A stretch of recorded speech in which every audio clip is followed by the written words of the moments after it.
Hi all of you. Welcome to another lecture of antenna and wave propagation. This is a topic in a module 6 of the KTU syllabus, the VHF and UHF mobile radio propagation and the various diversity techniques, just the basics. Okay. Myself Maria Joseph, assistant professor in EC department of MBC CTP DMED leading the session. Welcome to all of you. The VHF and UHF mobile propagation. Under normal or flat conditions, most of the VHF and UHF communications are generally thought to be line of sight. That is, the higher the antennas are, better the performance. Okay.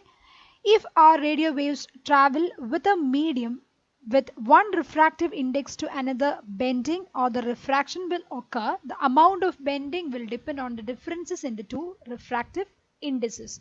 That is, we know the type of propagation depending on the refractive indices. That is, if the radio wave travels from one medium with one refractive index to another medium, then refraction will occur and the amount of bending will depend on the differences in the refractive indices. We saw that all in um, duct propagation and similar other propagation mechanisms, and we know that VHF and UHF mobile communication system. This is the basic structure of a VHF or UHF mobile communication system. What happens here? That is, the transmitters and receivers are manufactured to operate same frequency, but one time only transmission or reception can be made. Only one time operation is possible. For aircraft and shift control use, the police and fire service operations, manual switching is provided among various channels. Now, about this figure. Each mobile unit consists of a control panel on the top or front side, which consists of a power, odium volume control, muting threshold control, telephone receiver, a handset with microphone, and a push to talk switch. That is, each mobile unit will have all these elements in it. We know and a mobile will contain all this. That is, audio volume control is there, muting control is there, a receiver should be there, a handset with microphone should be there, or and also a switch to control this. So a mobile unit will definitely consist of all this kind of factors. The base station antenna is, however, installed at a high point with operator location at a convenient location, normally connected with the remote control. Now, the base station trans receiver is self-contained unit and the operator is provided with a remote control console. The base station trans receiver is self-contained unit.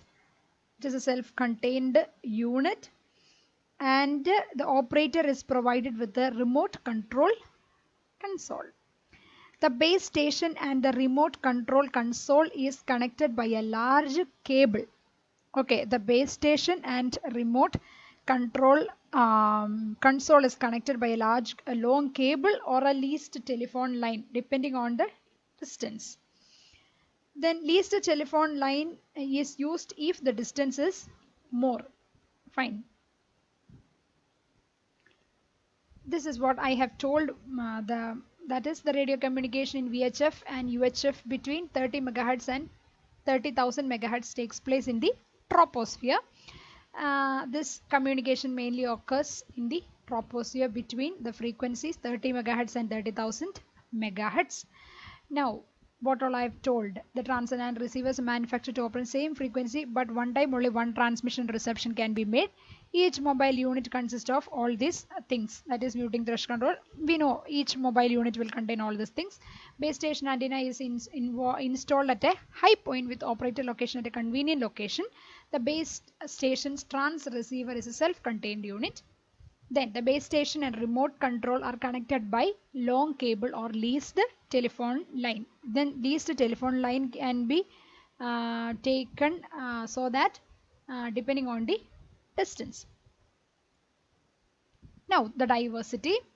The basic idea of diversity reception is to use several replicas of same information obtained through number of independently fading channel. So we are using this to used to several replicas of same information obtained through a number of independently fading channels.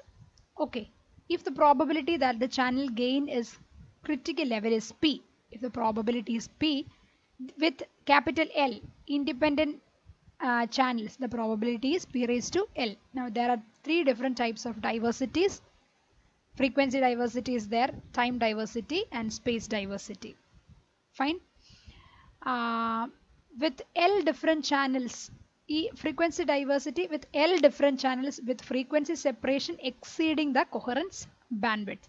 If the coherence bandwidth, if the frequency separation exceeds the coherence bandwidth, then we can say it is frequency diversity.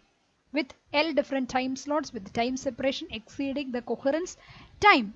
Space diversity with L antennas experiencing independently fading channels. If the L antennas are experiencing independently fading channels, then we can name it as space diversity. Fine. Now these are my main references. This is very important reference. You can go through it if you want. Then rest of the things are in antenna and wave propagation. There is also one more figure which is available in the text of K.D. Prasad, that is the UHF and VHF base and repeater station. Repeaters can be used in the case of the mobile radio communication VHF UHF systems. One more figure is there. You can refer that also if you want. Thank you so much for patient listening. Love you all. Thank you.